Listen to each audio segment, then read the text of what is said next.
வணக்கம். சற்றுமுன் வெளியான முக்கிய அறிவிப்படி வளிமண்டல கீழடுக்கு சுழற்சி காரணமாக தமிழகத்தில் இன்று முதல் அடுத்த 7 நாட்களுக்கு பரவலாக மழை பெய்யக்கூடும் என சென்னை வானிலை மையம் தற்போது புதிய எச்சரிக்கை அறிவிப்பை வெளியிட்டுள்ளது.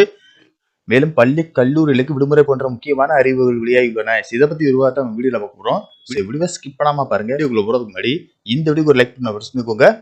வாங்க வீடியோக்குள்ள போகலாம்.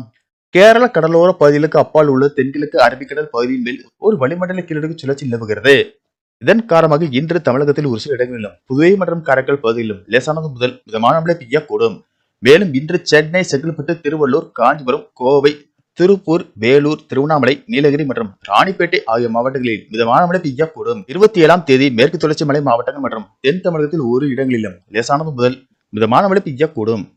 இதர தமிழகம், புதுவை மற்றும் காரைக்கால் பகுதிகளில் வறண்ட வானிலை நிலவக்கூடும். 28ஆம் தேதி முதல் 30ஆம் தேதி வரை தமிழகம், புதுவை மற்றும் காரைக்கால் பகுதிகளில் வறண்ட வானிலை நிலவக்கூடும். ஜனவரி 31 மற்றும் பிப்ரவரி 1ஆம் தேதிகளில் தமிழகத்தில் ஓரிரு இடங்களிலும் புதுவை மற்றும் காரைக்கால் பகுதிகளிலும் லேசானது முதல் மிதமான மழை பெய்யக்கூடும். குறைந்தபட்ச வெப்பநிலை பற்றிய முன்னறிவிப்பு. 28ஆம் தேதி முதல் 30ஆம் தேதி வரை தமிழகம், புதுவை மற்றும் காரைக்கால் பகுதிகளில் குறைந்தபட்ச வெப்பநிலை ஓரிரு இடங்களில் 2 முதல் 3 டிகிரி செல்சியஸ் வரை படிப்படியாக குறையக்கூடும். சென்னை மற்றும் புறநகர் பகுதிகளை பொறுத்தவரை வானம் ஓரளவு மேகமூட்டத்துடன் காணப்படும் என்றும் நகரின் ஒரு சில பகுதிகளில் லேசானது முதல் மிதமான மழை பெய்யக்கூடும்.